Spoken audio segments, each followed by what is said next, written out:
শরদিন্দু বন্দ্যোপাধ্যায়ের লেখা আমার বড় প্রিয়। বাংলা সাহিত্যে তাঁর অবদানের কথা যতই বলি না কেন ততই কম বলা হয়। শব্দের মণিমাণিক্য খচিত অপরূপ ভাষায় বিভিন্ন রস ও স্বাদের রচনা দিয়ে বাংলা ভাষাকে তিনি যেভাবে সমৃদ্ধ করেছেন তার কোনো তুলনা হয় না। আমার আজকের গল্পটি তাঁরই লেখা, নাম নন্দনগড় রহস্য। গল্পটি নেওয়া হয়েছে শরদিন্দু অমনিবাসের ৪র্থ খণ্ড কিশোর গল্প সমগ্র থেকে।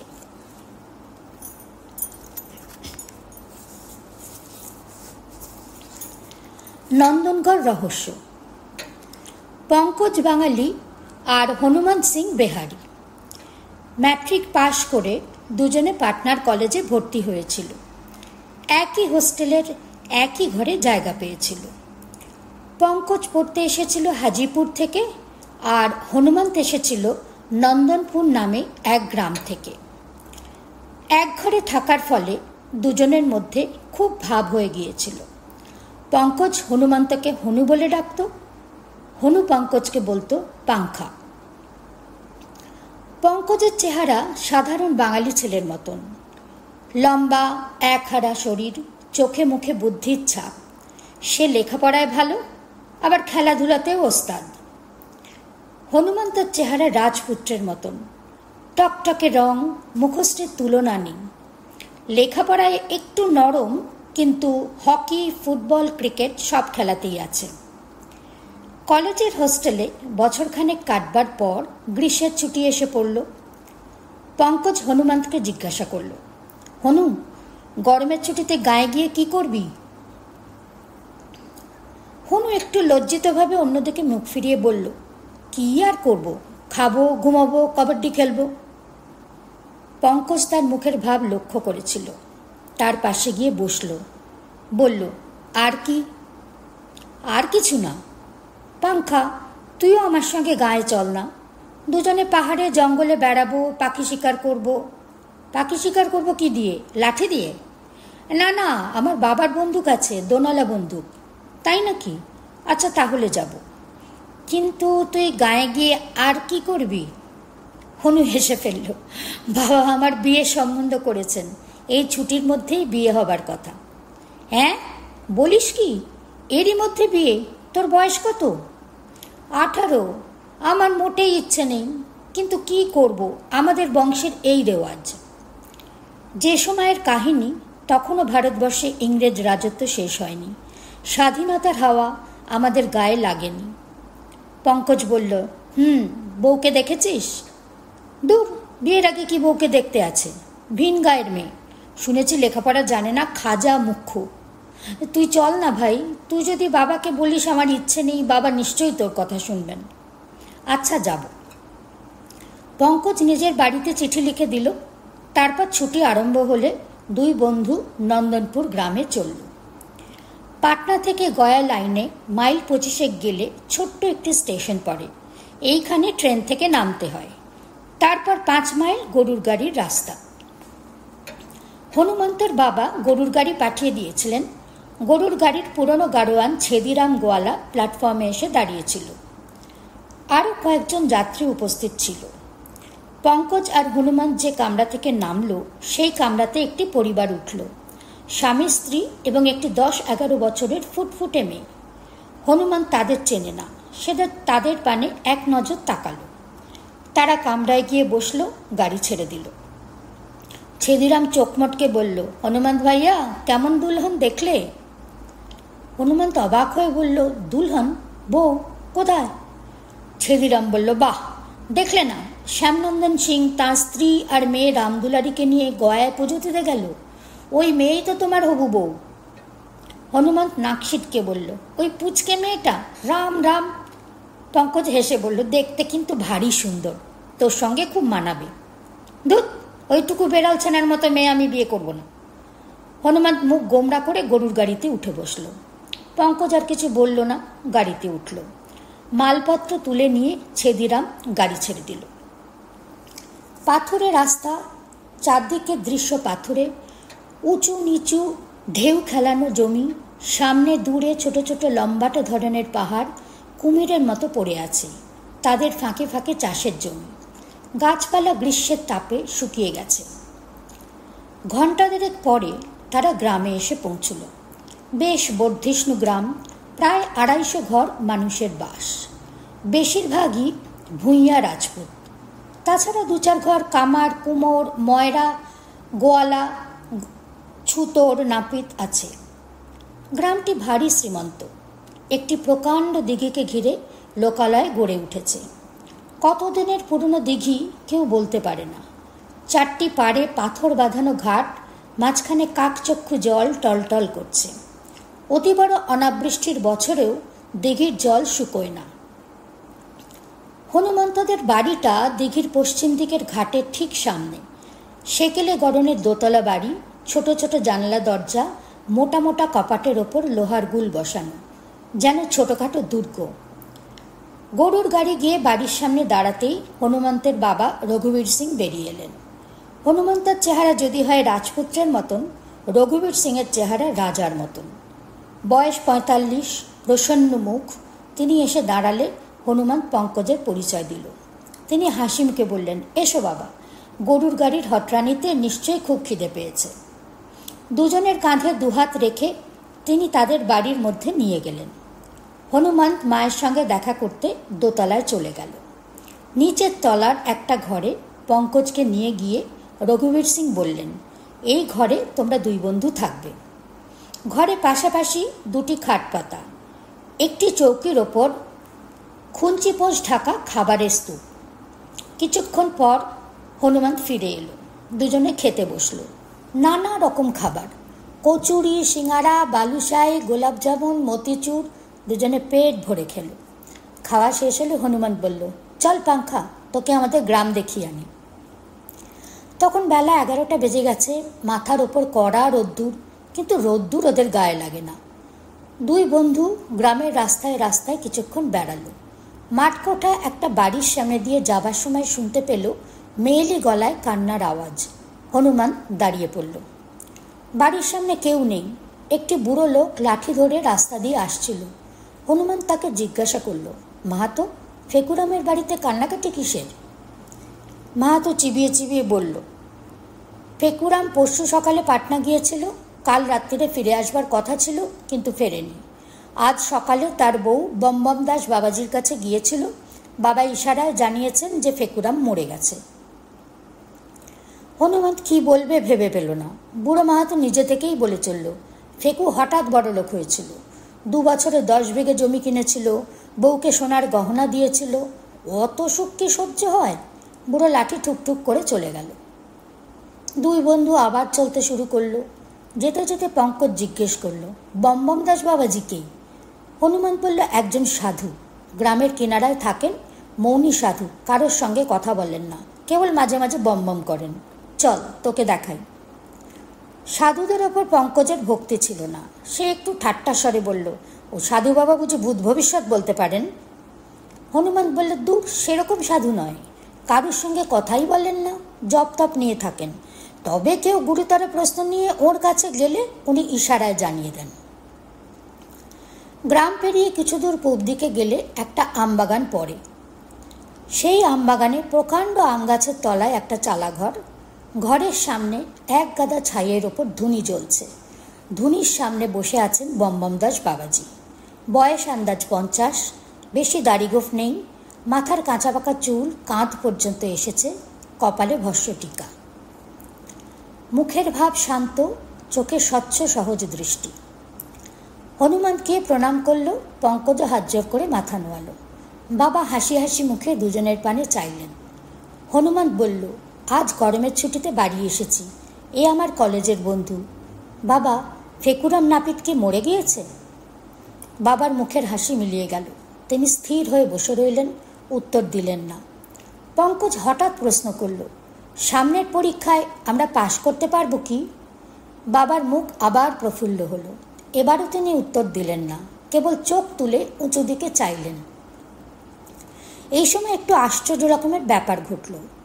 বাগানের গাছে গাছে আম ফলেছিল, চারদিকে পাকা ফলের গন্ধ ভরভর করছিল। হঠাৎ দমকা হাওয়া এসে গাছের ডালপালা নাড়িয়ে দিয়ে চলে গেল। সঙ্গে সঙ্গে দুটি রং ধরা সোনালি আম গাছ থেকে খসে মাটিতে পড়ল। তারপর গড়াতে গড়াতে ধুনির পাশে এসে স্থির হলো। বাবাজি আম দুটি তুলে দুই বন্ধুর হাতে দিলেন। কৌতুক ভরা চোখে চেয়ে হাত তুলে তাদের বিদায় দিলেন। বললেন, বম বম। দুজনেরই যেন ধন্দ লেগে গিয়েছিল। তারা যন্ত্রের মতন কয়েক পা গিয়ে পরস্পরের মুখে চেয়ে বোকাটে হাসি হাসল। তারপর হনুমন্ত উত্তেজিত চাপা গলায় বলল, বুঝতে পারলি, আমরা দুজনেই পরীক্ষায় পাশ করব, এই কথা বাবা ইশারায় জানিয়ে দিলেন। পঙ্কজ বিবেচনা করে বলল, তাই হবে। একটা বড় ভুল হয়ে গেল। বাবাকে জিজ্ঞেস করলে হতো তোর বিয়ে কবে হবে। হনুমন্ত বলল, না না, বাবাকে ওসব বাজে প্রশ্ন করলে বাবা রেগে যান। চল, তোকে একটা মজার জিনিস দেখাই। কি মজার জিনিস? আমাদের রাজবাড়ি, নন্দনগড়ের রাজবাড়ি। সে আবার কি? আমার পূর্বপুরুষেরা একসময় এই তল্লাটের রাজা ছিলেন। আজ রাত্রিরে বাবার মুখে গল্প শুনিস। আম বাগানের ওপারে খানিকটা পাথুরে মাঠ। তারপর হঠাৎ মাঠ শেষ হয়ে গেছে। মাঠের কিনারায় একটা প্রকাণ্ড তেঁতুল গাছ, তারপরেই অতল স্পর্শে খাদ। প্রায় 100 গজ চওড়া আর 150 গজ লম্বা জায়গা ধসে গিয়ে একটা বিরাট গহ্বর সৃষ্টি করেছে। গহ্বরের চারপাশ খাড়া উঁচু শক্ত পাথর দিয়ে তৈরি। নিচে নামার কোনো রাস্তা নেই। তেঁতুল গাছটা খাদের ওপর খানিকটা ঝুঁকে আছে। তার একটা ডাল ধরে পঙ্কজ নিচের দিকে উঁকি মারল। 50-60 গজ নিচে খাদের অসমতল জমির ওপর ঝোপঝাড় গজিয়েছে। এখানে ওখানে চাপ চাপ পাথরের ঢিপি পড়ে আছে। তার মধ্যে দূরের একটা ঢিপি বেশ উঁচু। এখান থেকে কেউ যদি নিচে পড়ে যায় তার নির্ঘাত মৃত্যু। পঙ্কজ বলল, কই, রাজবাড়ি কোথায়? হনুমন্ত মস্ত বড় ঢিপিটির দিকে আঙুল দেখিয়ে বলল, ওইখানে রাজবাড়ি ছিল, এখন মাটি চাপা পড়েছে। ছেলেবেলায় গল্প শুনেছি, অনেক বছর আগে এখানে ভীষণ ভূমিকম্প হয়েছিল। রাজবাড়ি শুদ্ধ সমস্ত দুর্গ মাটির নিচে তলিয়ে গিয়েছিল। আমার সব কথা ভালো মনে নেই। তুই যদি শুনতে চাস রাত্রিরে পিতাজিকে জিজ্ঞেস করিস, পিতাজি জানেন। আমাদের পূর্বপুরুষ নাকি পুঁথি লিখে গিয়েছিলেন। সেই তালপাতার পুঁথি আমাদের বংশে আছে। দুজনে বাড়ি ফিরে এলো। দিঘিতে স্নান করে খেতে বসল। দোতলায় খাবার ঘর। রঘুবীর সিং দুজনকে দুপাশে নিয়ে খেতে বসলেন। হনুমন্তের মা পরিবেশন করলেন। মোটা সোটা ফর্সা মানুষটি হাসি ভরা মুখে প্রকাণ্ড মুক্তোর নথ। খেতে খেতে হনুমান জিজ্ঞাসা করল, বাবুজি, ফেকুরাম নাপিত কি সত্যিই মরে গেছে? রঘুবীর বললেন, কিছু বোঝা যাচ্ছে না। কিছুদিন থেকে ফেকুরামের চালচলন বদলে গিয়েছিল। আগে ফেকু গায়ের লোকের চুল ছেটে দাড়ি কামিয়ে যা 2-4 পয়সা পেত তাতেই কষ্টে সৃষ্টে পেট চালাতো। তারপর হঠাৎ সে পাটনায় যেতে আরম্ভ করলো। যেদিন যায় তার 2 দিন পরে ফিরে আসে। দেখতে দেখতে তার অবস্থা ফিরে গেল। গা শুদ্ধ লোকের চোখ টাটালো, কিন্তু কেউ বুঝতে পারল না ফেকু কোথা থেকে টাকা নিয়ে আসে। আমার বিশ্বাস ফেকু পাটনায় কোনো চোর ডাকাতের দলে মিশেছিল। শেষ পর্যন্ত অধর্মের ফল ফলল। ফেকু হয়তো পুলিশের হাতে ধরা পড়েছে, কিংবা ডাকাতের দল তাকে খুন করেছে, কিছুই বলা যায় না। তবে মৌনী বাবা নাকি জানিয়েছেন ফেকু বেঁচে নেই। তাই হবে, বাবার কথা কখনো মিথ্যে হয় না। 2-4 দিনের মধ্যেই পাকাপাকি জানা যাবে। আর কোনো কথা হলো না এ বিষয়ে। পঙ্কজ বলল, রাজবাড়ির গহ্বর দেখে এসেছি, রাত্রিরে আপনার কাছে গল্প শুনব। রঘুবীর খুশি হয়ে বললেন, বেশ বেশ, সন্ধ্যের পর চবুতরায় বসা যাবে। দুপুরবেলাটা 2 বন্ধু নিজের নিজের খাটে শুয়ে কাটালো।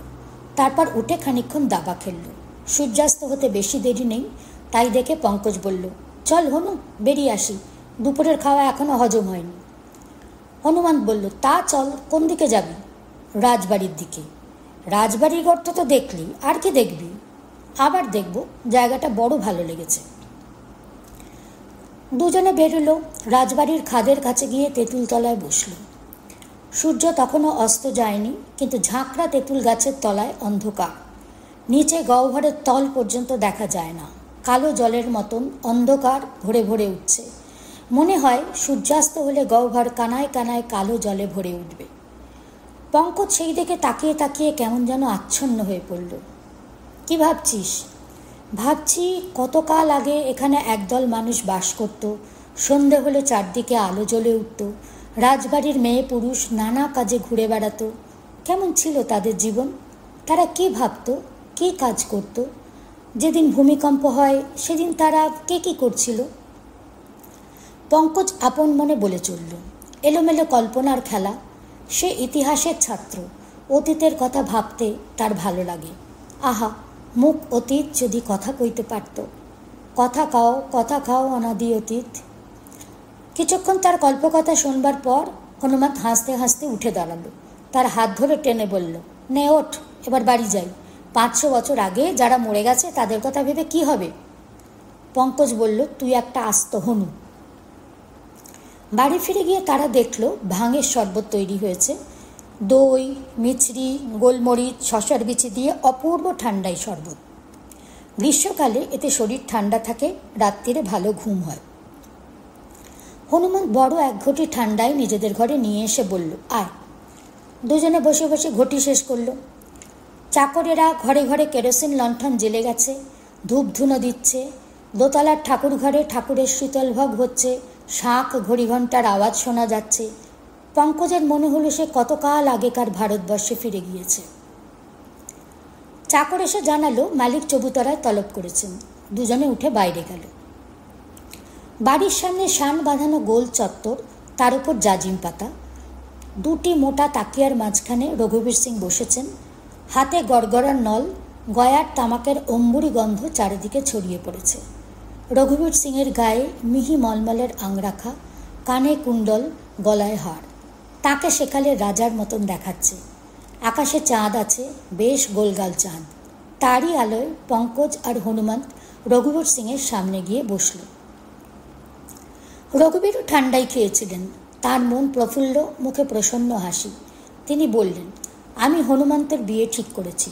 পাশের গাঁয়ের শ্যামনন্দন ভারী গৃহস্থ, তারই মেয়ে। শ্রাবণ মাসে বিয়ে দেব। পঙ্কজ, তোমাকে কিন্তু আসতে হবে। পঙ্কজ চকিতে হনুমন্তের দিকে চেয়ে দেখল সে ঘাড় হেঁট করে আছে। পঙ্কজও ঘাড় হেঁট করে দ্বিধা করে বলল, আজ্ঞে। রঘুবীর তার দ্বিধা লক্ষ্য করলেন না। বললেন, তুমি নন্দনগড়ের গল্প শুনতে চাইছিলে? তাহলে বলি শোনো। কয়েকবার গড়গড়ার নলে টান দিয়ে তিনি বলতে আরম্ভ করলেন। আজ থেকে আন্দাজ 500 বছর আগে এখানে নন্দনগড় নামে একটি রাজ্য ছিল। ছোট্ট রাজ্য, আজকাল একটা জেলার আয়তন যতখানি, ততখানি জায়গা নিয়ে রাজ্য। আশেপাশে এমনি ছোট ছোট রাজ্য আরও আছে। তখন মোগলেরা ভারতবর্ষে ঢুকেছে। মোগল পাঠানে মারামারি কাটাকাটি আরম্ভ হয়ে গেছে। চারিদিকে বিশৃঙ্খলা। তার মধ্যে ছোট ছোট হিন্দু রাজ্যগুলি কোনো মতে টিকে আছে। যারা নন্দনগড় রাজ্য স্থাপন করেছিলেন তারা ছিলেন রাজপুত ক্ষত্রিয়। কোন শরণাতীত যুগে রাজস্থান থেকে বেরিয়ে পূব দিকে এসে এই পার্বত্য এলাকায় রাজ্য স্থাপন করেছিলেন। রাজ্যের মাঝখানে পাথর দিয়ে দুর্গ রচনা করেছিলেন। এই দুর্গই ছিল একাধারে তাদের রাজপুরী এবং রাজধানী। রাজস্থান ছেড়ে আসার পরও রাজপুতেরা নিজেদের সাবেক রীতিনীতি আচার ব্যবহার ছাড়েননি। শরৎকালে হরিণ বরাহ মারবার জন্য শিকারে বেরোতেন।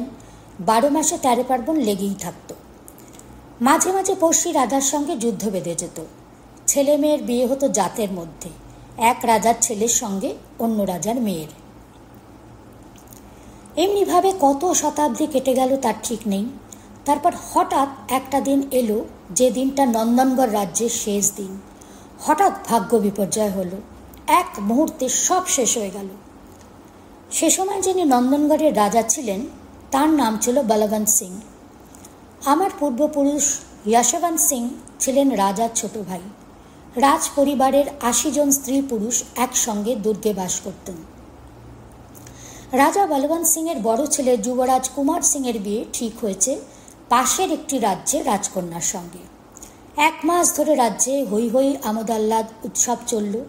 তারপর যুবরাজ লোক লস্কর নিয়ে ঘোড়ায় চড়ে বিয়ে করতে গেলেন। 7 দিন পরে যুবরাজ বিয়ে করে ফিরলেন। সঙ্গে চতুর্দলায় বউ, অপরূপ সুন্দরী বউ, যেন লক্ষ্মী প্রতিমা। আবার রাজ্যে উৎসব শুরু হলো।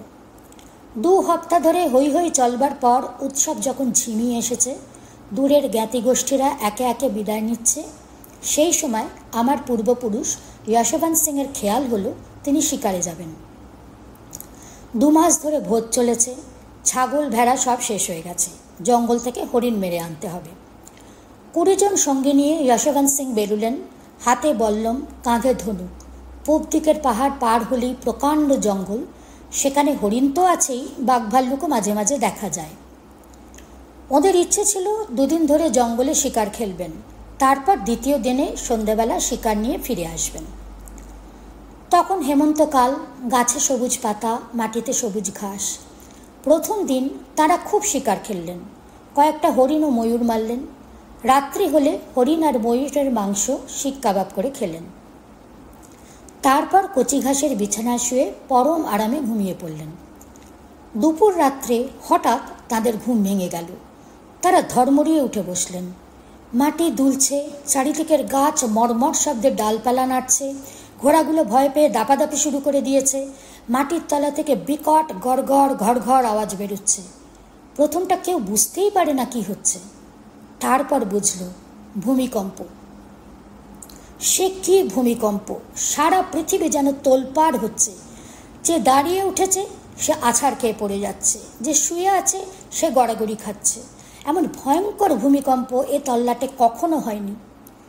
অনেকক্ষণ এইভাবে চলবার পর আস্তে আস্তে ভূমিকম্পের বেগ কমে এলো, তারপর মাটি স্থির হলো। যশবন্ত সিং তাঁর সঙ্গীদের নিয়ে বসে আছেন। চারিদিকে সূচিভেদ্য অন্ধকার, রাত্রি কত তাও জানার উপায় নেই। বনের মধ্যে প্রহরের ঘণ্টা বাজে না। সকলের মন বাড়ি ফেরার জন্য অধীর হয়েছে, না জানি সেখানে কি হচ্ছে। সকলের স্ত্রী পুত্র পরিবার আছে, কিন্তু এই অন্ধকারে পথ চিনে ফিরে যাওয়া অসম্ভব। অবশেষে রাত কাটল। পূবের আকাশে দিনের আলো ফোটার সঙ্গে সঙ্গে যশবন্ত সিং তাঁর সঙ্গীদের নিয়ে ঘোড়া ছোটালেন। জঙ্গল থেকে নন্দনগড়ের দূরত্ব যদিও 5-6 ক্রোশের বেশি নয়, তবু মাঝখানে পাহাড়, সংকট পথে ঘুরে ফিরে সাবধানে ঘোড়া চালাতে হয়। তাঁরা যখন পৌঁছলেন তখন বেলা দুপুর। নানা রকম আশা আকাঙ্ক্ষা নিয়ে তারা ফিরেছেন, কিন্তু ফিরে এসে যা দেখলেন তাতে তাদের বুকের স্পন্দন প্রায় থেমে গেল। নন্দনগড় দুর্গ আর নেই, তার জায়গায় বিরাট একটা হ্রদ তার ঘোলা জল নিয়ে টলমল করছে। ভূমিকম্পের ফলে দুর্গ অতলে তলিয়ে গিয়েছে, আর মাটির তলা থেকে অন্তঃসলিল উঠে এসে গহ্বরটাকে কানায় কানায় ভরে দিয়েছে। দুর্গ এবং দুর্গের আশেপাশে যারা ছিল তারা একজনও বেঁচে নেই। যারা চাপা পড়েনি তারা ডুবে মরেছে, সপরি এক গড়। তখন যশবন্ত সিংয়ের বয়স 35 বছর। তাঁর স্ত্রী, ছেলে মেয়ে রাজবাড়িতে ছিল, সবাই মরেছে। যশবন্তের সঙ্গীদের অবস্থাও তাই, সবাই সর্বস্ব হারিয়েছেন। সঙ্গে যে অস্ত্রগুলো ছিল তাছাড়া দুনিয়ায় আর কিছুই নেই। কিন্তু তারা রাজপুত, এই দারুণ অবস্থাতেও ভেঙে পড়লেন না। প্রথম শোকের ধাক্কা সামলে নিয়ে আবার গড়তে শুরু করলেন। এই যে বাড়িটা দেখছো, এটাও তখনকার সময়ের বাড়ি। দুর্গ থেকে বেশ খানিকটা দূরে, তাই বেঁচে গিয়েছিল। বাড়িটা তখন নিম্ন শ্রেণীর অতিথিদের জন্য ব্যবহার করা হতো। নাচিয়ে গাইয়েরা আসতো, দূরের বণিকেরা সওদা নিয়ে এসে থাকত। মাঝে মাঝে এখানে নাচ গান মুজরোর মহফিল বসত। ভূমিকম্পে বাড়িটা বিলক্ষণ জখম হয়েছিল, কিন্তু একেবারে ভেঙে পড়েনি। যশবন্ত সিং এই বাড়ি মেরামত করিয়ে বাস করতে লাগলেন। দূর দূর থেকে লোক এনে গ্রাম বসালেন। নতুন লোকেরা মাটি কেটে নিজেদের ঘরবাড়ি তৈরি করল। ঘরবাড়ির সঙ্গে পুকুরও হলো। গ্রামের নাম হলো নন্দনপুর।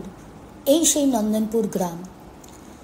যশবন্ত সিং আর তার সঙ্গীরা আবার বিয়ে করলেন, নতুন করে সংসার পাতলেন। ধীরে ধীরে তাদের বংশধরের সংখ্যা বাড়তে লাগল। যথাকালে যশবন্ত সিং স্বর্গে গেলেন। তারপর 500 বছর কেটে গেছে। আমরা যশবন্ত সিংয়ের বংশধরেরা এই গ্রামে, এই বাড়িতে এখনও বাস করছি, কিন্তু নন্দনগড় রাজ্যের গৌরব গরিমা আর ফিরে আসেনি। যশবন্ত সিং ছিলেন নন্দনগড়ের রাজার ভাই। ভূমিকম্পের পর তিনি নিজেকে রাজা বলে ঘোষণা করেছিলেন, কিন্তু নামেই রাজা। নন্দনগড় রাজ্যের সর্বনাশের খবর পেয়ে প্রতিবেশী রাজারা তাদের লাগোয়া জমি গ্রাস করেছিল। যশবন্ত সিংয়ের টাকা নেই, সৈন্য নেই, কিসের জোরে রাজ্য রক্ষা করবেন। শেষ পর্যন্ত নন্দনপুর গ্রামের চারপাশে 1000 খানেক বিঘে জমি রয়ে গিয়েছিল। এই 1000 বিঘে জমি এখন আমাদের সম্বল। আর সম্বল আমাদের বংশমর্যাদা। বংশের সাবেক চালচলন আমি বজায় রেখেছি এবং যতদিন ক্ষমতা থাকবে রাখব। রঘুবীর সিং চুপ করলেন। ইতিমধ্যে চাঁদ প্রায় মাথার উপর উঠেছে। চারিদিকে দৃশ্য যেন 500 বছর আগেকার স্বপ্ন দেখছে। একটা পাপিয়া দূরের আমবাগান থেকে বুক ফোটা ডাক ডেকে উঠল, পিউ কাহা, পিউ কাহা। পঙ্কজ আস্তে আস্তে বলল, দুর্গ ধসে গিয়ে যে গহ্বর হয়েছে আপনি বললেন তা জলে ভরে গিয়েছিল, কিন্তু এখন তো জল নেই। রঘুবীর বললেন, না এখন জল নেই, কিন্তু আমার মনে আছে 35 বছর আগেও খাদের মধ্যে কাদা ছিল। বর্ষার সময় জল জমত, বকেরা গিয়ে ব্যাঙাচি ধরে খেত। তারপর ক্রমে কাদাও শুকিয়ে গেল। ভেবে দেখো 500 বছর লাগলো জল শুকোতে। বোধহয় অন্তঃসলীলা নদীটা আস্তে আস্তে মজে গেল। পঙ্কজ বলল, তাই হবে। এখন যদি খাদে নেমে মাটি খোঁড়া হয় তাহলে হয়তো নন্দনগড় দুর্গ খুঁড়ে বার করা যায়। রঘুবীর বললেন, তা হয়তো যায়, কিন্তু ওই অতলস্পর্শ গর্তে নামবে কে? কারুর সাহস নেই। তাছাড়া দুর্গ খুঁড়ে বার করা তো 2-4 জন লোকের কাজ নয়। দুর্গের মধ্যে অনেক সোনাদানা হিরে জহরত চাপা পড়ে আছে, কিন্তু তা বার করতে হলে 500 জন লোক দরকার। অত লোক পাবো কোথায়? তাদের মজুরির টাকাই বা আসবে কোত্থেকে? কিছুক্ষণ চুপ করে থেকে তিনি একটা দীর্ঘ নিঃশ্বাস ফেললেন। আমার আমলে হলো না। শুনেছি সরকারি প্রত্নতত্ত্ব বিভাগ আছে, তারা হয়তো কোনো দিন। পরদিন ভোরবেলা হনুমন্ত ঘুম ভেঙে দেখল পাশের খাটে পঙ্কজ নেই। তার বুঝতে বাকি রইল না পঙ্কজ কোথায় গিয়েছে। সে তাড়াতাড়ি উঠে মুখে চোখে জল দিয়ে খাদের পানে ছুটল। তেঁতুল গাছের তলায় পঙ্কজ বসে আছে, তার দৃষ্টি নিচে খাদের দিকে। হনুমান তার পাশে গিয়ে দাঁড়ালো, কিন্তু পঙ্কজ জানতে পারল না। হনুমান তখন বলল, তোর কি মাথা খারাপ হয়েছে? পঙ্কজ তার দিকে ফিরল, যেন তার প্রশ্ন শুনতে পায়নি, এমনিভাবে বলল, হনু, একটা মতলব মাথায় এসেছে। হনু সন্দিগ্ধভাবে তাকাতে তাকাতে তার পাশে বসল। কি মতলব? আমি খাদে নামব, খুঁজে দেখব দুর্গের মধ্যে সেদোবার কোনো রাস্তা আছে কিনা। হনু ছানা বড়ার মতো চোখ করে বলল, তুই একটা বদ্ধ পাগল। খাদে নামবে কি করে, লাফ মেরে? কোথাও নামবার রাস্তা নেই। পঙ্কজ বলল, রাস্তা আছে। এই তেঁতুল গাছে দড়ি বেঁধে ঝুলিয়ে দেবো, দড়ি ধরে নামবো। আমি খুব সহজে দড়ি বেয়ে ওঠানামা করতে পারি। ওসব চলবে না, ওঠ, বাড়ি যাই। দুই বন্ধুতে তর্ক বেঁধে গেল। হনুও যেতে দেবে না, পঙ্কজও নাছরবান্দা। শেষ পর্যন্ত হনু বলল, তুই যদি নামিস আমিও নামবো, তোকে একলা নামতে দেব না। পঙ্কজ বলল, তা কি করে হবে? তুই উপরে থেকে দড়ি পাহাড়ে দিবি। মনে কর আমরা দুজনে নিচে নেমেছি, কেউ একজন এসে দড়ি খুলে নিয়ে চলে গেল, তখন কি হবে? হনু বলল, বাবুজি যদি জানতে পারেন দুজনকেই ঘরে বন্ধ করে রাখবেন। চল, ওটা এখন। বাড়ি ফিরতে ফিরতে হনু বলল, অত লম্বা দড়ি বা কোথায় পাওয়া যাবে? 10 হাত 20 হাত দড়ি হলে তো চলবে না, 50-60 হাত দড়ি চাই। পঙ্কজ বলল, তোদের গোয়াল ঘরে তো অনেক গরু, গরু বাঁধা দড়ি জোড়া দিয়ে লম্বা করা যাবে না? হনু উত্তর দিল না। তার মনেও সাড়া জেগেছে। অ্যাডভেঞ্চারের উত্তেজনা স্নায়ুতে বইতে আরম্ভ করেছে। তবু সে দ্বিধাভরে বলল, খাদের দিকে অবশ্য গায়ের কেউ যায় না, কিন্তু যদি কোনো রকমের জানাজানি হয়ে যায়?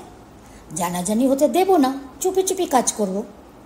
সমস্যার নিষ্পত্তি হলো না, কিন্তু বোঝা গেল হনুও রাজি। এত বড় অ্যাডভেঞ্চারের লোভ কতক্ষণ সামলে থাকা যায়? দুপুরবেলা খাওয়া দাওয়ার পর পঙ্কজ তার বিছানায় লম্বা হয়েছে।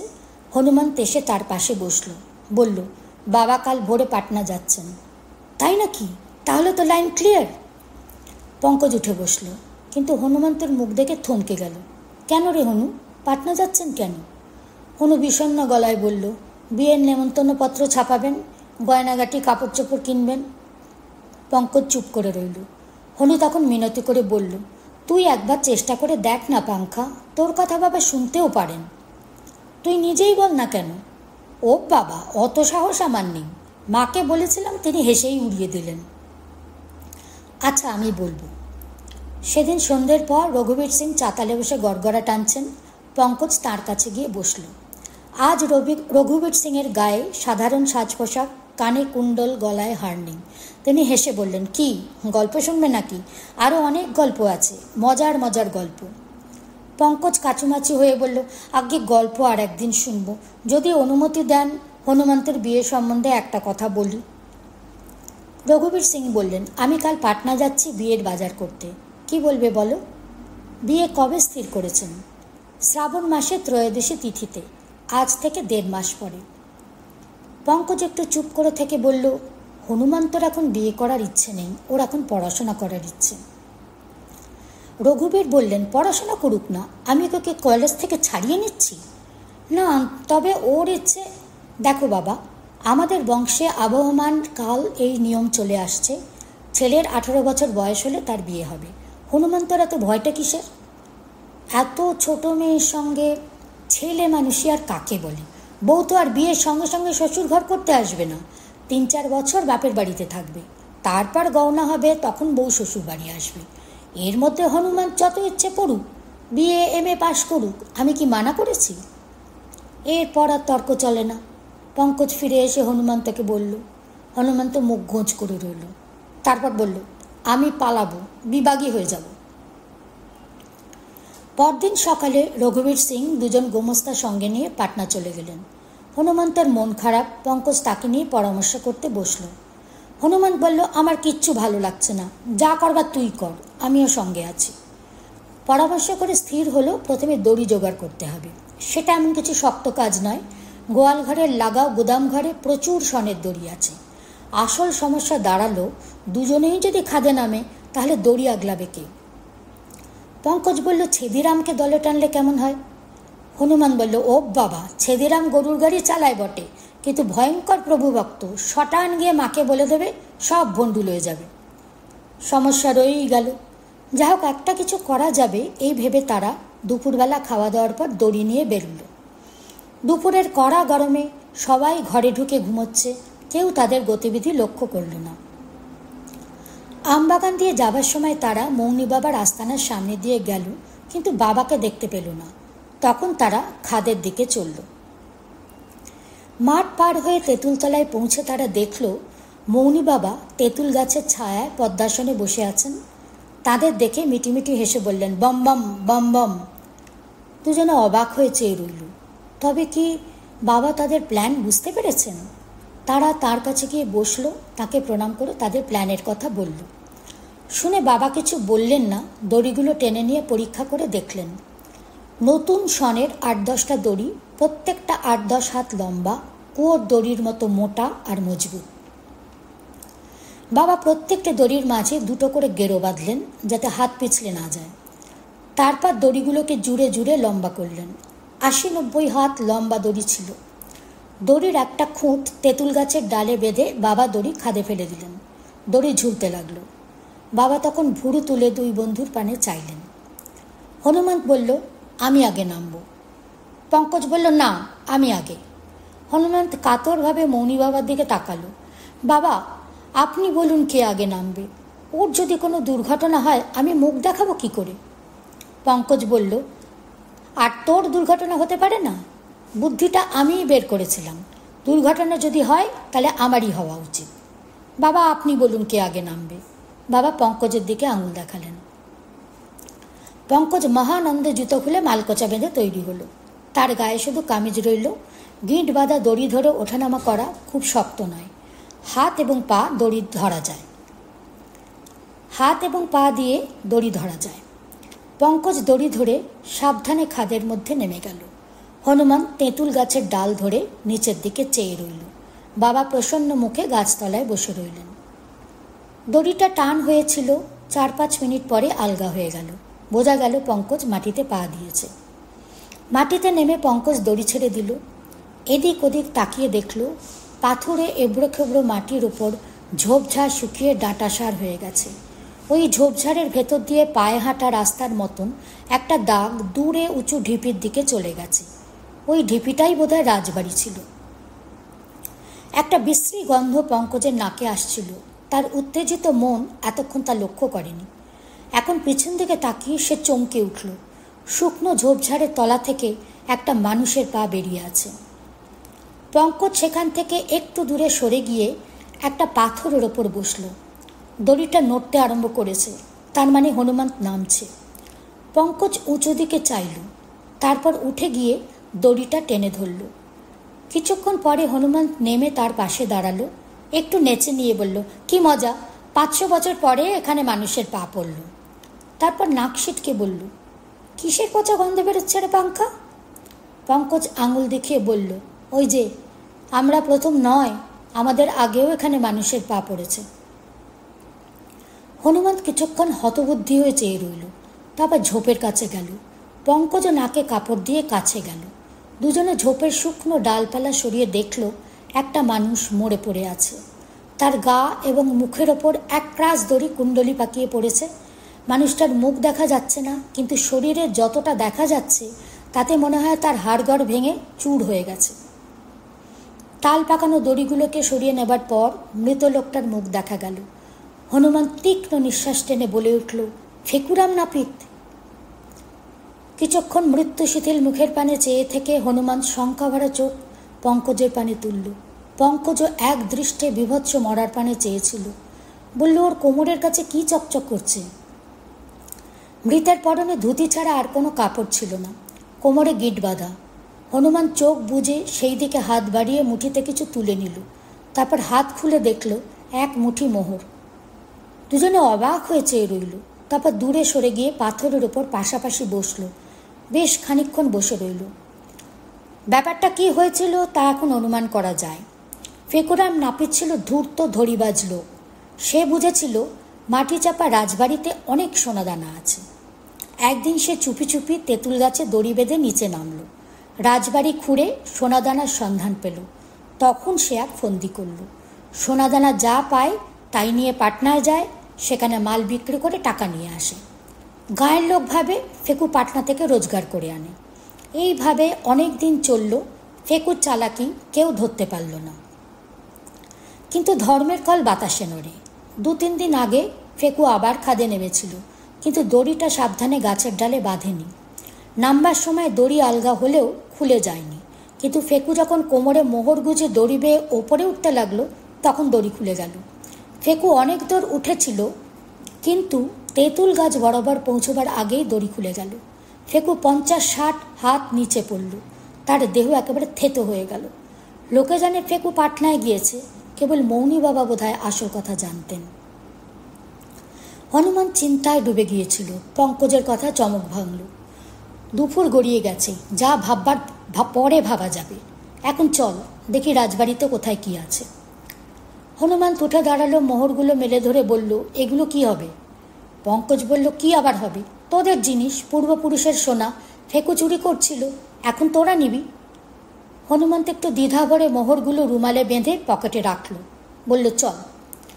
সামনে ঝোপঝাড়ের ভেতর দিয়ে অস্পষ্ট পায়ে হাঁটা পথের রেখা। ওরা সেই রেখা ধরে চলল। রেখাটা এঁকে বেঁকে ঢিপি ঢাপে এড়িয়ে বড় ঢিপির দিকে গিয়েছে। ফেকুর যাতায়াতের ফলে বোধহয় এই পথ তৈরি হয়েছে।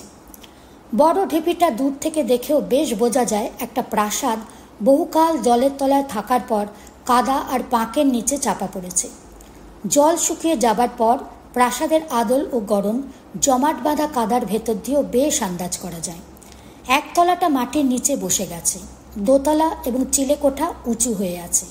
তার সারা গায়ে কাঁটা গাছের জঙ্গল। ঢিপির কাছে পৌঁছে তারা দেখল ফেকুরামের পায়ে হাঁটা পথ শেষ হয়নি। ঢিপির গা ঘেঁষে পাশের দিকে গিয়েছে। তারা মোড় ঘুরল।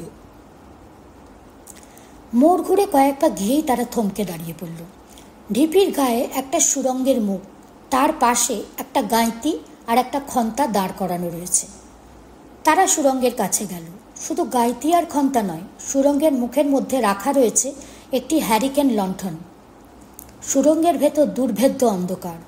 সুরঙ্গ কোথায় কত দূরে গিয়েছে বোঝা যায় না, তবে একটা মানুষ নিচু হয়ে তার মধ্যে ঢুকতে পারে। দুই বন্ধু একবার মুখ চাওয়াচাওয়ি করল। বলা কওয়ার কিছু ছিল না। ফেকু নাপিত তোড়জোড় করে এই সুরঙ্গ কেটে ভেতরে ঢুকেছিল এবং মোহরের সন্ধান পেয়েছিল, তা অতি বড় মূর্খও বুঝতে পারে। পঙ্কজ হাত বাড়িয়ে লণ্ঠনটা বাইরে আনলো। দেখা গেল তার খোলের মধ্যে তেল রয়েছে। শুধু তাই নয়, লণ্ঠনের মাথার ওপর একটা দেশলাইয়ের বাক্স। ফেকুরাম খুব গোছালো লোক ছিল, সব রকম ব্যবস্থা করে রেখে গেছে। লণ্ঠন জ্বেলে পঙ্কজ বলল, চল এবার 40 চোরের গুহায় প্রবেশ করা যাক। ফেকুরাম অনেক কাজ এগিয়ে রেখেছে। ফেকুরাম না থাকলে আমরা কি করতাম? লণ্ঠনের হাতল দাঁতে কামড়ে ধরে পঙ্কজ হামাগুড়ি দিয়ে সুরঙ্গের মধ্যে ঢুকল। হনুমান তার পেছনে রইল। যদিও মাথার উপর বেশ খানিকটা জায়গা আছে, তবুও হামা দিয়ে অগ্রসর হওয়াই সুবিধে। লণ্ঠনের আলোয় মোটামুটি দেখা যাচ্ছে। 10-12 হাত এগিয়ে যাবার পর পঙ্কজ বলল, হনু, তোর রাজবাড়ির পাকা মেঝে এসে গেছে রে। তাই নাকি? দুজনে সাবধানে উঠে দাঁড়ালো। হ্যাঁ, মাটির সুড়ঙ্গ শেষ হয়েছে, দুপাশে পাথরের দেয়াল, ছাদও উঁচু। পঙ্কজ লণ্ঠন তুলে ধরে দেখতে লাগলো। একটা লম্বা বারান্দার মতন জায়গা, প্রকৃতির বিচিত্র খেয়ালে ভূমিকম্পের ঝাঁকানিতে ভেঙে পড়েনি, তার মধ্যে বেশি কাদামাটিও জমেনি। বারান্দার বাঁদিকের দেয়ালে আগে বোধহয় দৌড়ের কপাট ছিল, এখন কপাট অদৃশ্য হয়েছে, কেবল দৌড়ের ফোকর দেখা যাচ্ছে। এই ফোকরের মধ্যে আবার সুড়ঙ্গ, কিন্তু বেশি লম্বা নয়, 2-4 হাত গিয়ে আবার একটা ঘরের মতন জায়গা। সেখানে ঢুকে ওরা লণ্ঠন ধরে ধরে চারদিক দেখল। ঘরটাতে কিছু মাটি জমেছিল, কেউ সম্প্রতি মাটি খুঁড়ে খুঁড়ে পরিষ্কার করেছে। ফেকুরাম ছাড়া আর কে হতে পারে? হয়তো এই ঘরে কাঠের সিন্ধুকে দামি জিনিস ছিল। কাঠের সিন্ধুক ও নশ্বর সব কিছু বহুকাল নষ্ট হয়ে গেছে, কেবল সোনা, হীরা, মতি নষ্ট হয়নি। ফেকু সেই সব জিনিস সংগ্রহ করতে আসতো। এখন ঘরে সোনাদানা আর কিছু নেই। ঘর থেকে বেরিয়ে এসে তারা বারান্দা দিয়ে সামনের দিকে চলল। আরও কিছু দূর গিয়ে বারান্দা শেষ হয়েছে, সামনে দেয়াল। ওরা আলো ধরে দেখল দেয়ালটা পাথরের, কিন্তু তার মাঝখানে দৌড়ের মতো চৌকস জায়গায় কাদা আর পাক জমাট হয়ে সিমেন্টের মতন শক্ত হয়ে গেছে। ওরা টোকা মেরে দেখল দেয়ালের মতো পুরু নয়। ওপারে হয়তো আরেকটা ঘর আছে। হনুমান বলল, দেখ, দেয়ালের গায়ে গাঁইতির দাগ। ফেকু বোধহয় ভাঙবার চেষ্টা করেছিল। পঙ্কজ বলল, ও ঘরের সব সোনাদানা শেষ করে এই ঘরে ঢোকার চেষ্টা করেছিল, কিন্তু আজ আর নয়, ফিরে চল, সময়ের কোনো আন্দাজ নেই, হয়তো সন্ধে হয়ে গেছে। হনুমান বলল, হ্যাঁ, মৌনি বাবা তেঁতুলতলায় বসে দড়ি পাহারা দিচ্ছেন, আজ চল, কাল আবার আসা যাবে, কি বলিস? সে আর বলতে। দুজনে বাইরে ফিরে এলো। লণ্ঠন নিভিয়ে রেখে বাইরের মুক্ত হাওয়ায় কিছুক্ষণ নিঃশ্বাস নিল। সন্ধ্যা হয়নি বটে, কিন্তু নিচে রোদ নেই। দূরে ওই তেঁতুল গাছের পাতায় নিবন্ত সূর্যের সোনালি আলো ঝিলমিল করছে। যেতে যেতে হনুমান বলল, ফেকুরামের মরাটা নিয়ে কি করা যায়? উপরে তোলা আমাদের কর্ম নয়, তাছাড়া তুললেই গায়ে জানাজানি হবে, আমাদের গুপ্ত কথাও ফাঁস হয়ে যাবে। পঙ্কজ বলল, কিন্তু মৌনি বাবাকে জানাতে হবে। তিনি অন্য কাউকে কিছু বলবেন না, কিন্তু আমাদের পরামর্শ দিতে পারেন। দড়ি যেমন ঝুলেছিল তেমনি ঝুলছে। প্রথমে পঙ্কজ ওপরে উঠে গেল। সে পৌঁছবার পর হনুমান উঠল। মৌনি বাবা দড়ি আগলে বসেছিলেন, বললেন, বম বম। ওরা তখন মৌনি বাবার সামনে বসে সব কথা বলল। বাবা মন দিয়ে শুনলেন। শেষে হনুমান বলল, বাবা, কাল আবার আমরা নামব, একটু সকাল সকাল আসব, কিন্তু ফেকুর মরাটা নিয়ে কি হবে? বাবা হাত তুলে আশ্বাস দিলেন, যেন বললেন, ভাবিস নি, সব ঠিক হয়ে যাবে। গাছের ডাল থেকে দড়ি খুলে নিয়ে তারা মৌনি বাবার সঙ্গে আমবাগানে গেল। সেখানে চালাঘরে দড়ি লুকিয়ে রেখে বাড়ি ফিরে গেল। তাদের অভিযানের খবর কেউ জানল না। সন্ধ্যের পর ঘরে দৌড় বন্ধ করে তারা পরামর্শ করতে বসল। হনুমান বলল, একটা বড় ভুল হয়ে গেছে। মোহরগুলো মৌনি বাবার কাছে রেখে এলেই হতো। বাড়িতে রাখার জায়গা নেই, বাইরে রাখলে চাকরদের নজরে পড়বে, মাকে দিলে মা জানতে চাইবেন কোথা থেকে মোহর এলো। কি করি বলতো? পঙ্কজ ভাবতে লাগলো। কিছুক্ষণ পর হনুমান নিজেই বলল, এক কাজ করা যাক, ওগুলো তোর সুটকেসে রেখে দে, তোর সুটকেস কেউ খুলবে না। পঙ্কজ বলল, আচ্ছা। মোহরগুলো পঙ্কজের সুটকেসে রেখে চাবি লাগিয়ে তারা আবার মুখোমুখি বসল। পঙ্কজ বলল, কাল সকাল সকাল বেরোতে হবে, মা কিছু সন্দেহ করবেন না তো? হনুমন্ত একটু ভেবে বলল, মাকে যদি বলা যায় আমরা জঙ্গলে পাখি শিকার করতে যাচ্ছি, তাহলে মা কিছু সন্দেহ করবেন না। একটা অসুবিধে, বন্দুকটাও নিয়ে যেতে হবে, বন্দুক, কার্ট্রিজ সব সঙ্গে নিতে হবে। উপায় কি? ওগুলো মৌনি বাবা ঝোপড়িতে রেখে গেলেই হবে। পঙ্কজ বলল, একটা জোরালো আলো যদি নিয়ে যাওয়া সম্ভব হতো, লণ্ঠনের আলোয় ভালো দেখা যায় না। হনুমান বলল, দাঁড়া, ঠিক হয়েছে, বাবুজির একটা ইয়াব বড় টর্চ আছে, দিনের মতো আলো হয়, সেটা চুরি করব। রাত্রে খাবার সময় হনুমান মাকে শিকারে যাবার কথা বলে রাখল। মা বললেন, এই জ্যৈষ্ঠ মাসে দুপুরে পাখি কোথায় পাবি? হনুমান বলল, না পাই বন্দুক ঘাড়ে করে ঘুরে বেড়াবো। তা বেড়াস, সন্ধ্যের আগে ফিরে আসবি কিন্তু। পরদিন বেলা 10টা নাগাদ দুই বন্ধু খেয়ে দিয়ে তৈরি হয়ে বেরোল। হনুমন্তের কাঁধে দোনালা বন্দুক, পঙ্কজের কাঁধে টর্চ আর কার্তুজের থলি। আমবাগানে গিয়ে তারা দেখল মৌনি বাবা ধুনির সামনে বসে আছেন। হনুমান বলল, বাবা, এই বন্দুকটা ঝোপড়েতে রেখে দড়িটা নিয়ে যাব। বাবা মাথা নাড়লেন, হাত বাড়িয়ে বন্দুকটা নিজের হাতে নিয়ে উঠে দাঁড়ালেন। তারপর হনুমান যখন দড়ির কুণ্ডলি এক চালা থেকে বার করে আনলো, তখন তিনি বন্দুক হাতে ফেলে কার্তুজের থলি হাতে তেঁতুল গাছের দিকে পা বাড়ালেন। দুজনে মুখ তাকাতাকি করল। হয়তো বাবা নিজের শূন্য আস্তানায় বন্দুক ফেলে রেখে যেতে চান না, ঘর থেকে যদি কেউ তুলে নিয়ে যায়। তেঁতুল তলায় পৌঁছে বাবা প্রথমে দড়ির একটা খুঁট তেঁতুল গাছের ডালে বেঁধে ফেললেন, অন্য খুঁটে বন্দুক আর কার্তুজের থলি বেঁধে নিচে নামিয়ে দিলেন। তারপর হনুমন্তকে ইশারা করলেন। আজ হনুমন্ত আগে নামলো, পরে পঙ্কজ। তারা আন্দাজ করল বাবার ইচ্ছে বন্দুকটা তাদের সঙ্গে থাকে। নিচে নেমে তারা এক নতুন দৃশ্য দেখল। যেখানে ফেকুরামের মৃতদেহ পড়েছিল সেখানে 10-12টা শকুনি এসে জুটেছে। শকুনিরা খুবই ব্যস্ত। দুই বন্ধু সেদিকে তাকালো না, তাড়াতাড়ি দড়ি থেকে বন্দুক আর থলি খুলে নিয়ে রাজবাড়ির ঢিপির দিকে চলল। যেতে যেতে হনুমান বলল, বাবা নিশ্চয়ই জানতেন শকুনি আসবে। পঙ্কজ বলল, হ্যাঁ, শকুনিরা হলো প্রকৃতির সেরা মুদ্রাফরাশ। আমরা যখন মরা নাড়াচাড়া করছিলাম তখন বোধহয় ওরা দেখতে পেয়েছিল। কিন্তু বাবা আজ আমাদের সঙ্গে বন্দুক দিলেন কেন ভাই? এখানে কি হিংস্র জন্তু জানোয়ার আছে নাকি? কই, কাল তো কিছু চোখে পড়েনি। যা হোক, বন্দুক সঙ্গে আছে ভালোই, বাঘ ভাল্লুক না থাক, সাপখোপ তো থাকতে পারে। সুরঙ্গের সামনে পৌঁছে পঙ্কজ বলল, আজকের প্রোগ্রাম কি? হনুমান বলল, ফেকুরাম যে দেয়ালটা ভাঙবার চেষ্টা করেছিল সেটা আগে ভাঙতে হবে। ওখানে নিশ্চয়ই অনেক দামি মাল আছে। আমরা দুজনে একসঙ্গে গাঁইতি আর শাবল চালালে ভাঙতে পারবো না? পঙ্কজ বলল, চেষ্টা করতে দোষ কি, কিন্তু কীরকম দামি মাল তুই আশা করিস? হনুমান এদিক ওদিক চেয়ে বলল, তা কি বলা যায়, হয়তো কিছুই নেই, তবু। দুজনে উঠল, বন্দুক আর কার্তুজের থলি বাইরে রেখে লণ্ঠন জেলে সুরঙ্গে ঢুকল। তাদের সঙ্গে রইল টর্চ, গাঁইতি আর শাবল। সুরঙ্গের শেষ বরাবর পৌঁছে হনুমান টর্চ জ্বালল। তীব্র আলোয় সংকীর্ণ সুরঙ্গ ভরে গেল। লণ্ঠনের আলো তার কাছে টিমটিম করতে লাগলো। লণ্ঠন আর টর্চ নামিয়ে রেখে ওরা শাবল আর গাঁইতি হাতে নিল। পঙ্কজ দেয়ালের সামনে গিয়ে দু হাতে শাবল তুলে বলল, একসঙ্গে এক জায়গায় লাগাবি। রেডি? 1, 2, 3। শাবল আর গাঁইতি একসঙ্গে দেয়ালের গায়ে পড়ল। ঠং করে শব্দ হলো। শব্দ শুনে বোঝা যায় ইট পাথরের দেয়াল নয়, কিন্তু উপাদান যাই হোক, এক চুল নড়ল না। আরও 8-10 বার শাবল গাঁইতি চালিয়েও কোনো ফল হলো না। দেয়াল অটুট দাঁড়িয়ে রইল। পঙ্কজ আর হনুমান দুজনেরই গা ঘামে ভিজে গেছে, দুজনেই হাঁপাচ্ছে। হনুমান বলল, চল বাইরে যাই, এখানে দম বন্ধ হয়ে আসছে। সুরঙ্গের মধ্যে বায়ু চলাচল কম। ওরা ফিরে এসে সুরঙ্গের মুখের কাছে বসে খানিক জিরিয়ে নিল। বাইরে রোদ্দুর আছে বটে, কিন্তু সেই সঙ্গে বাতাসও আছে। গায়ের ঘাম শুকোতে শুকোতে পঙ্কজের মাথায় বুদ্ধি খেলে গেল। হনু, কিরে, এক কাজ করলে হয় না? দোনলা বন্দুকে দুটো টোটা পুড়ে যদি একসঙ্গে ফায়ার করা যায়। হনুমান চোখ গোল করে খানিক চেয়ে রইল।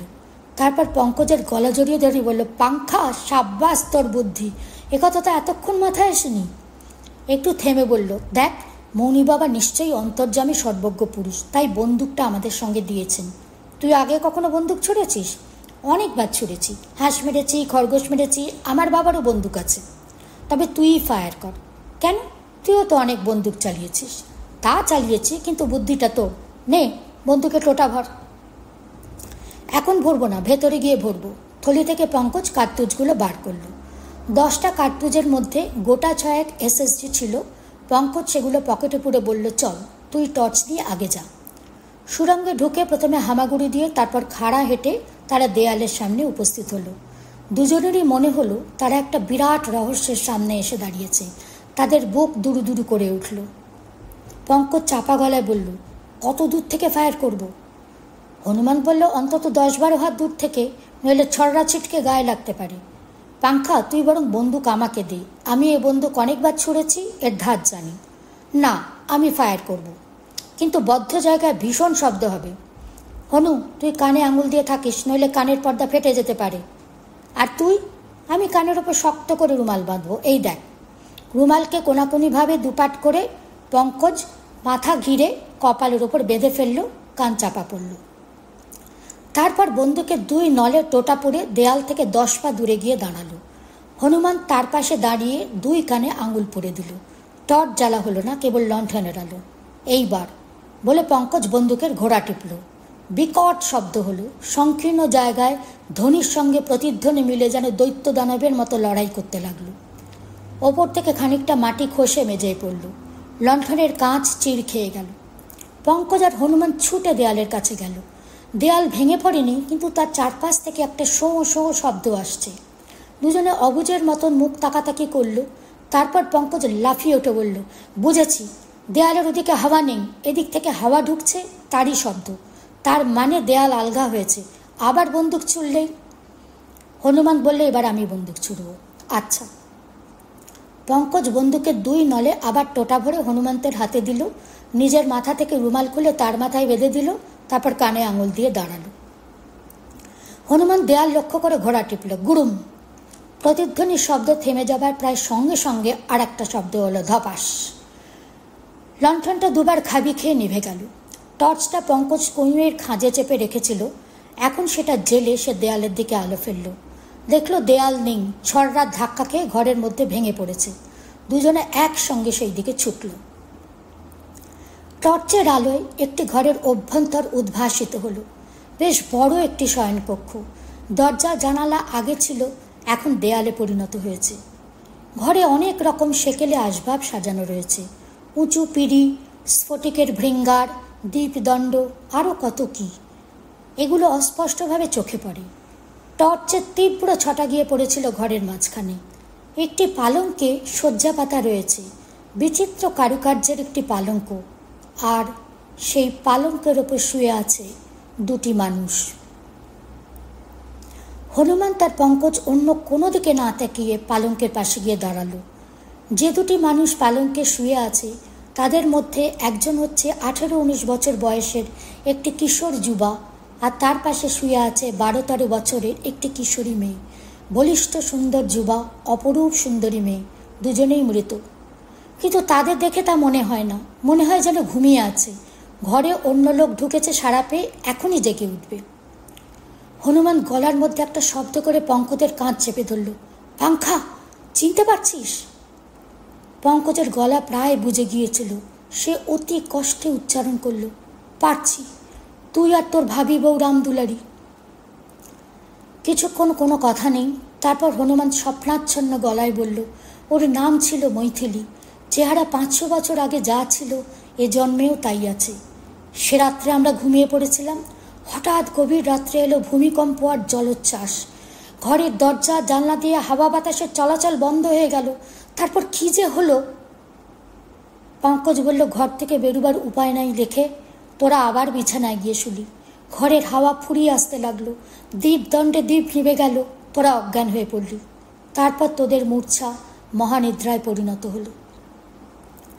হনুমান হঠাৎ ভয়ার্ত স্বরে বলল, আমার সব কথা মনে পড়ে যাচ্ছে। আমি আর মৈথিলী। সে আর বলতে পারল না। তার গলা কাঁপতে কাঁপতে থেমে গেল। দুজনে হতবাক হয়ে চেয়ে রইল। এইভাবে কতক্ষণ যে কেটে গেল তার ঠিকানা নেই। কেবল টর্চের উগ্র আলো পালঙ্কের দুটি মুখের ওপর স্থির হয়ে রইল। হঠাৎ পঙ্কজ চিৎকার করে উঠল, এ কি হচ্ছে? তাদের চোখের সামনে একটা অভাবনীয় ব্যাপার ঘটতে আরম্ভ করেছিল। পালঙ্ক শোয়া মূর্তি দুটি কর্পূরের পুতুলের মতো উবে যেতে লাগলো। পঙ্কজ আর হনুমন্তর বিস্ফারিত দৃষ্টির সামনে আস্তে আস্তে তাদের মুখ, হাত, পা সব শীর্ণ হয়ে যাচ্ছে, হাওয়ায় মিশিয়ে যাচ্ছে। শেষ পর্যন্ত পালঙ্কে পড়ে রইল ধুলো গুঁড়োর মতো খানিকটা পদার্থ। 500 বছর বদ্ধ ঘরের মধ্যে যা অটুট ছিল, আলো বাতাসের স্পর্শে দেখতে দেখতে তা অনুপরমাণুতে পরিণত হলো। রাত্রে পঙ্কজ আর হনুমন্ত নিজের খাটে শুয়ে চিন্তা করছিল। দুজনেরই মাথা উত্তপ্ত হয়েছে, ঘুম আসছে না, কিন্তু কথা কইবার মতন মনের অবস্থা নয়। মোহাচ্ছন্ন মন নিয়ে তারা নন্দনগড়ের সুড়ঙ্গ থেকে বেরিয়ে এসেছিল। কেউ কোনো কথা বলল না, নির্দিষ্ট পথে ফিরে চলল। দড়ির কাছে এসে পঙ্কজ আবছায়াভাবে অনুভব করল ফেকুরামের মরাটা নেই, শকুনিগুলোও অদৃশ্য হয়েছে। ওপরে এসে মৌনু বাবার মুখে স্নিগ্ধ মধুর হাসি দেখে তারা বুঝতে পেরেছিল বাবা সবই জানেন বলেই তাদের নন্দনগড় দুর্গের রহস্য সন্ধানে যেতে দিয়েছিলেন। কিন্তু কি করে জানলেন? হয়তো তার দৈব শক্তি আছে। সাধুরা সকলেই ভণ্ড নয়। 2-4 জন খাঁটি সাধু থাকতে পারে? দুপুর রাত্রে হনুমান উঠে এসে পঙ্কজের খাটের পাশে বসল। বলল, পাংখা, জেগে আছিস? পঙ্কজ বলল, কি খবর? হনুমান বলল, আমি ঠিক করেছি রামদুলারিকে বিয়ে করব। পঙ্কজ মুখ টিপে হাসল। তাহলে বিভাগী হবি না? হনুমন্তও হাসল। এখন নয়, 500 বছরের পুরনো বউকে বিয়ে না করলে অন্যায় হবে। পঙ্কজ উঠে বসল।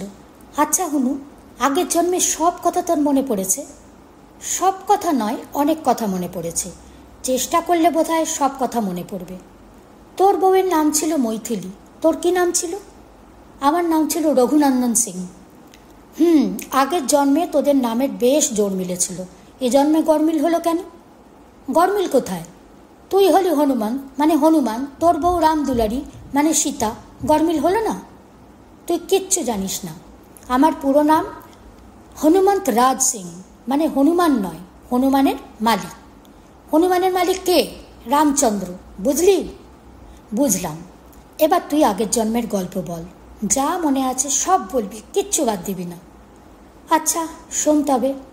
হনুমান গল্প বলতে আরম্ভ করল, কিন্তু সে গল্প অন্য গল্প।